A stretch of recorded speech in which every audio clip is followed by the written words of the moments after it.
საბოტაჟისა და მტრულ საქმიანობაში დახმარების საქმეზე მიმდინარე გამოძიების ფარგლებში ჩხრეკა ჩატარდა სხვადასხვა ფონდის დამფუძნებლების საცხოვრებელ სახლებში. სამართალდამცველების შესრულები იყვნენ ნანუკა ჟორჟოლიანის სახლში.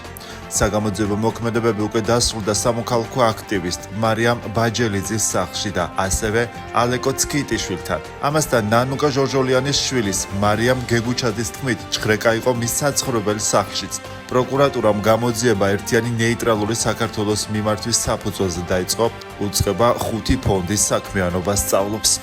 კომენტარი რაც შეიძლება ამაზე გააკეთო, როგორც ფონდის დაყადაღება იყო სიგიჟე, ზუსტად ისეთივე სიგიჟეა ახლა ეს ჩხრეკები ამ ფონდების დამფუძნებლების საცხოვრებელ სახლებში.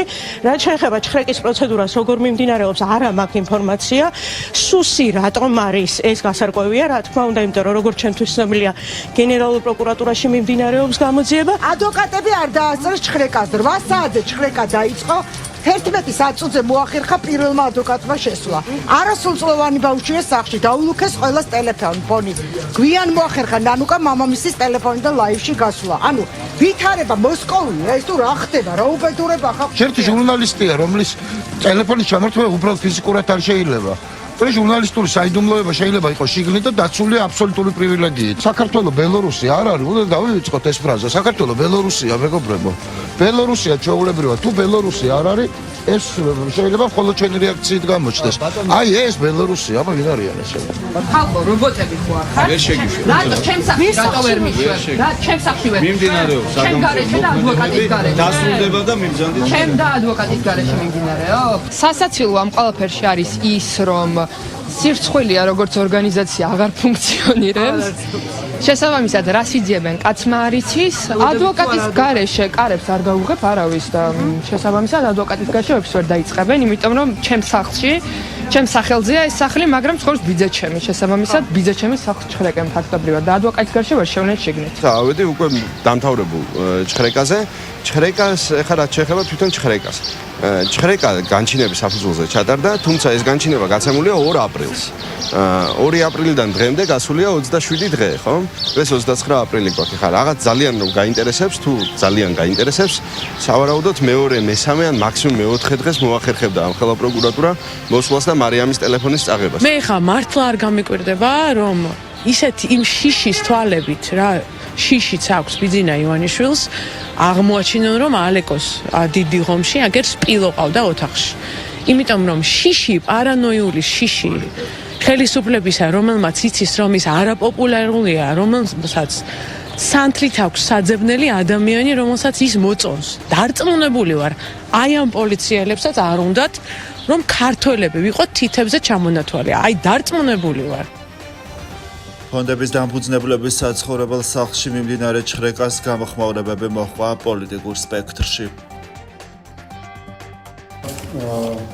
უთხრა აი ამ რეჟიმის წარმომადგენლებს, რომ მათ უნდა იცოდნენ, რომ ეს მათი ქმედება არც შეუმჩნეველი დარჩება საერთაშორისო საზოგადოებისთვის და არც დაუჯელი საქართველოს კანონმდებლობით, როდესაც ამის დრო მოვა.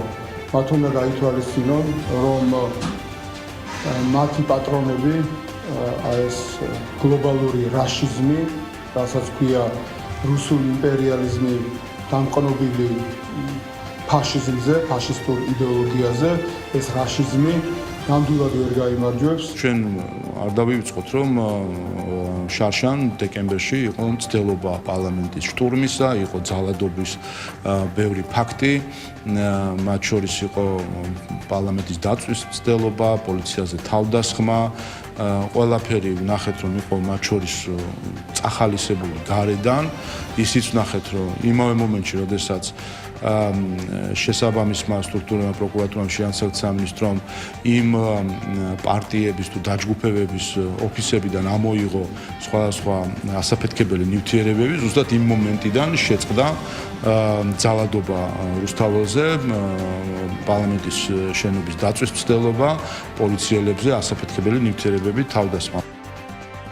პოლიციამ თბილისში განსაკუთრებით დიდი ოდენობით ნარკოტიკული საშუალების უკანონო შეძენა შენახვის გასაღების მომზადებისა და მცდელობის ბრალდებით 4 ადამიანი დააკავა. სამართალდამცველებმა მოსამართლის განჩინების საფუძველზე რამდენჯერმე განახორციელეს ნარკოტიკების საკონტროლო შესყიდვა და აღნიშნული შესყიდვების ფარული აუდიო-ვიდეო ჩაწერა. პოლიციამ ბრალდებულთა პირადი საცხოვრებელი ბინების ჩხრეკის შედეგად მათ მიერ მითითებული ადგილებიდან მტკიცება დამოიღეს სარეალიზაციოდ გამზადებული ნარკოტიკული საშუალებები. ასევე ამოღებულია ელექტროსასწორი, წებოვანი ლენტები და პოლიეთილენის პარკები. დანაშაული 20 წლამდე ან უვადო თავისუფლების აღკვეთას ითვალისწინებს.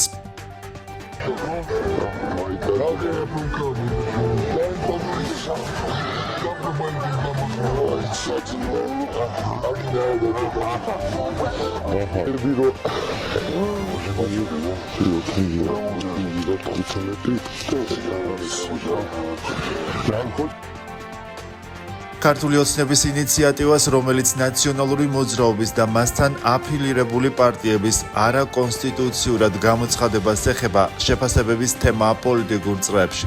ცვლილებას აკრიტიკებს ოპოზიცია. მართლ გუნდში კი დარწმუნებულები არიანო, ამით სახელმწიფო სუვერენიტეტი კიდევ უფრო გამტკიცდება. ის რაღაცა ფორმალური სტატუსები არ არის გადამწყვეტი, რა თქმა უნდა, მნიშვნელოვანია პარტიას ჰქონდეს ნორმალურ მეტნაკლებად მაინც ნორმალურ იურიდიულ გარემოში მუშაობის საშუალება, მაგრამ თუ ამას აგვიგზალავენ, ჩვენ მაინც გავაგრძელებთ ჩვენს ბრძოლას იმ მეთოდებით, რა საშუალებებით ჩვენ გვექნება. ეს ის წესი და პროცედურა, რომელიც წლებია მოქმედეს.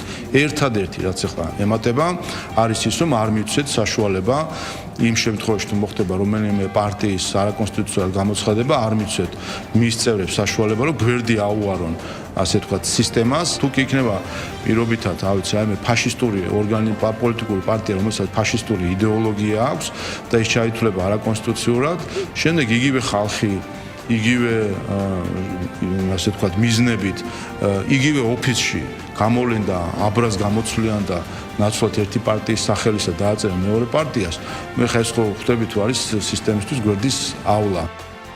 პარლამენტში წინა ხელისუფლების საქმიანობის შემსწავლელი დროებითი საგამოძიებო კომისიის მორიგის სხდომა გაიმართა.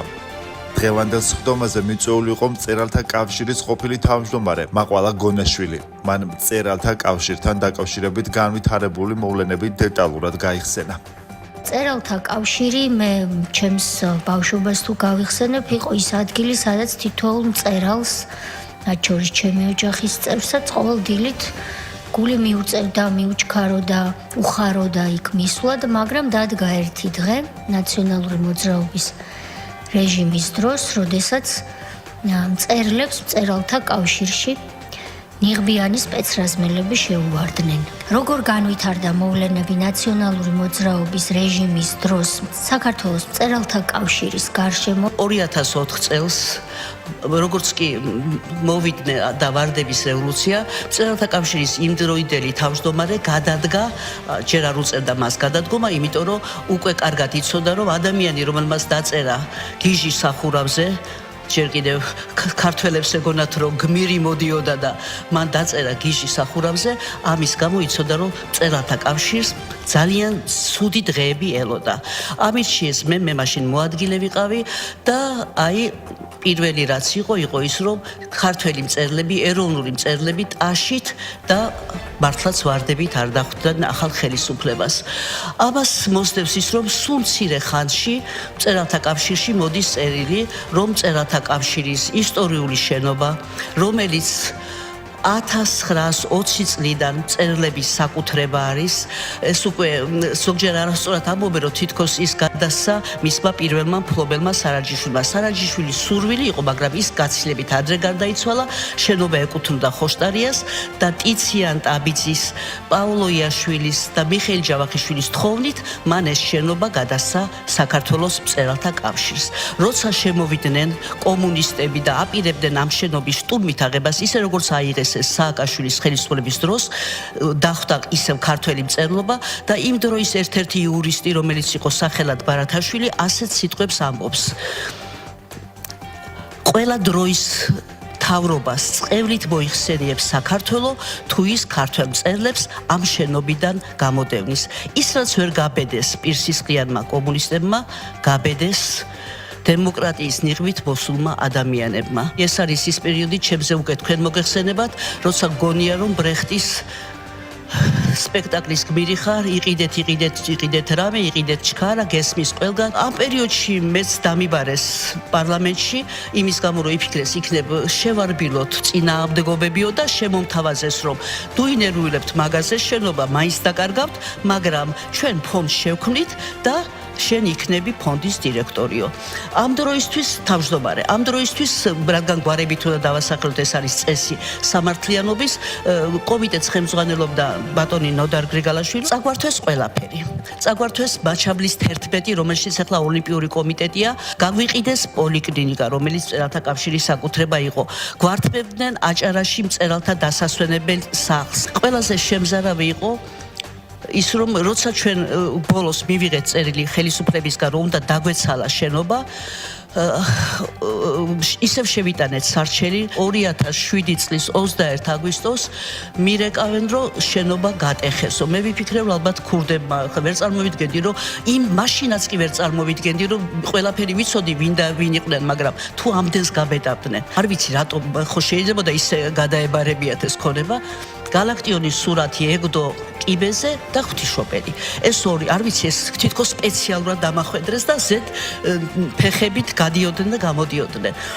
და შევედი ჩემს კაბინეტში და მესმის საშინელი ხმები პირველი სართულიდან ჩავირბინეთ, ჩემი წიგნების დარდი ნაკლებად მქონდა და ვხედავ ფანჯრიდან იყრება ყველაფერი, რაც კი შეიძლება გადაიყაროს დივთები. და მე შევეხვეწ, მეუბნები რომ იცით, აი აქ კონსტანტინე გამსახურდია იჯდა, ამსკამს არ შეეხოთ, ამას არ შეეხოთ, აი ესე ვაფრთხილებ და პასუხი არ არის. სხვა ნივთები დალუქეს და მე როცა ავედი ოთახში, მაშინ პირველად გავიგე რას ნიშნავს გავშრი. იმიტომ რომ უცებ ვგრძნობ რომ ვერ ვლაპარაკობ. და დღემდე გამყვა ამის შიში, როცა გამოვდივარ სადმე, სულ ვფიქრობ რომ წყალი თუ არის ნეტა იქ. თურმე დამემართა დიაბეტი.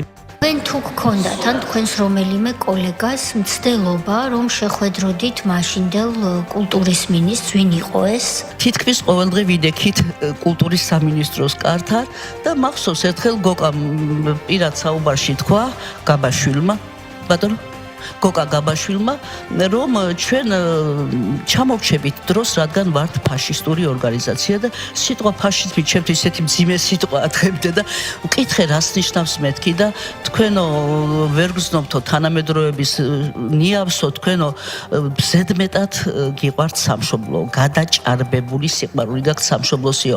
რაც შეეხება ხელისუფლებასთან შეხვედრას, არ შევხვედრივართ, არც იყო ამის საშუალება, იმიტომ რომ მათ დიდად არ ვეხატებოდით ჩვენ გულზე, თუმცა ბოლოს მოხდა ასეთი რამ, რომ როცა უკვე 7 ნოემბერმაც გაიარა და თვითონ ბატონი მიხეილ სააკაშვილის პრესტიჟი საკმაოდ შერყეული იყო, მითხრეს რომ მას ჰქონდა სურვილი მწერალთა კავშირის 90 წლის თავზე სიტყვით გამოსვლის.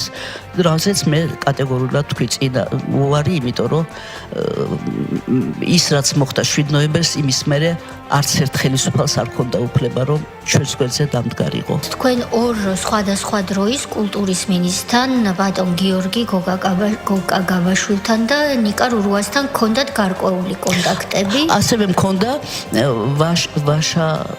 ვაშაძე, ხომ? დიახ. მინისტრი როცა იყო გრიგოლ ვაშაძე, მაგასაც გეტყვით, ბოლოს იგი მთელი ამ პროცესების, ჩვენი შეხლა შემოხლის, დაუსრულებელი მიტინგების, მაშინ ხო ჩვენ მიტინგებს არავინ გადასცემდა, მაგრამ საქართველოს მაინც იცოდა რა დღეში ვიყავით. უცებ მირეკავენ დამლაგებლები და მეუბნებიან, ნუ მე ქალბატონო მაყვალა მგონი შენობას გიბრუნებენ. ჩვენ უკვე დაგვიბარეს, მწერალთა სახლი ერქვა, ამ დონეზე ვიგებთ და ვალაგებთ შენობას და უცებ მივხვდი რომ რაღაც კიდევ ერთი მსაკრობა მზადდება. მთელი ქართული მწერლობა გარეთ ვიდექით. და მე გამოვაცხადე რომ სიცოცხლის ფასად არ შეუშვებდი სხვას თუ ნამდვილ მეპატრონეს არ შეუშვებდნენ შიგ. ვაშაძე იქ იყო, უნდა გაეხსნა და შეწყვიტა იმ წუთას ეს შეხვედრა და დაგვიბარა, გვითხრა რომ არ ინერვიულოთ ქართველო მწერლებო, მე ერთ თვეში გადავწყვეტ ამას. ჩვენ დაბრუნდით ბედნიერები, მთელი ქართველი მწერლები ერთმანეთს ულოცავთ და ღამე გამოცხადა, რომ ვაშაძე სხვა თანამდებობაზე გადავიდა. რა უნდათ ყველაზე მეტად? სამი რამეს ემსახურებოდა ჩვენი განადგურება. პირველი და უპირველესი ეს იყო ისტორიული საძირკველის მორყევა, ახალი ადამიანის მიღება. მეორე, რისთვისაც ხდებოდა, ეს იყო ქონების შოვნა სახელმწიფოს. ართმევდა ყველას და ყველაფერს, განკულაკება ხდებოდა და მესამე, რაც ასევე უმნიშვნელო არ არის, ეს იყო შიშის დათესვა. ეს ყველაფერი იყო ერთადერთი რამისთვის, რომ დარღვეულიყო ქართველი კაცის საუკუნოვანი ცნობიერება. ამიტომ მოხდა თქვენ სახელმძღვანელო მკითხეთ, ამიტომ მოხდა იგივე დედაენის სკოლებიდან ამოღება და მე მახსოვს, როცა უკვე თქვენი ხელისუფლების დროს მოხდა ის, რომ დედაენას მიეცა იაკობ გოგებაშვილს უფლება, რომ სკოლებში შესულიყო, როგორ გამოდიოდნენ და ამას დიქტატურად მიიჩნევდნენ ჩვენი ლიბერალები. საქართველოს ძიუდოისტთა ნაკრები, რომელმაც მონტენეგროში ევროპის გუნდური ჩემპიონატი მოიგო, სამშობლოში დაბრუნდა. თბილისის საერთაშორისო აეროპორტში სპორტსმენებს გულშემატკივრები და ოჯახის წევრები დახვდნენ და მიღწეული წარმატება მიულოცეს. 4 მედალი და ევროპის 2 ჩემპიონი. მონტენეგროში გამართული ევროპის ჩემპიონატი ძიუდოში საქართველოს ნაკრებისთვის ისტორიული მნიშვნელობის აღმოჩნდა. საქართველოს ნაკრები ევროპის ჩემპიონი გახდა. ფინალში იტალიის ეროვნულ ნაკრებთან დაპირისპირება საქართველოს სასარგებლოდ დასრულდა. შერეულ გუნდურ შეჯიბრებაში ქართველმა სპორტსმენებმა უკვე მესამედ პირველობა არავის დაუთმეს. წარმატებული იყო ინდივიდუალური ასპარეზობებიც. გიორგი სარდალაშვილი და ილია სულამანიძე ევროპის ჩემპიონები გახდნენ. ეთერ ლიპარტელიანმა და ტატო გრიგალაშვილმა კი ვერცხლის მედლები მოიპოვეს. მე გახარებული ვარ და ეს არის ჩემი პირველი ოფიციალურ შეჯიბრზე ოქროს მედალი რა, ესე ვთქვათ, დიდ ტურნირზე მქონდა მედალი ევროპაზე, მსოფლიოზე, ოლიმპიადაზე, მაგრამ ჩემპიონი არც ერთგან არ ვიყავი და ძალიან მიხარია, რომ რაღაცა ეს ნავსი გატყდა და გავხდი ჩემპიონი და დარწმუნებული ვარ, რომ ესე ყველა შეჯიბრზე ოქროს ავიღებ. ძალიან დიდი ემოცია იყო რაღაც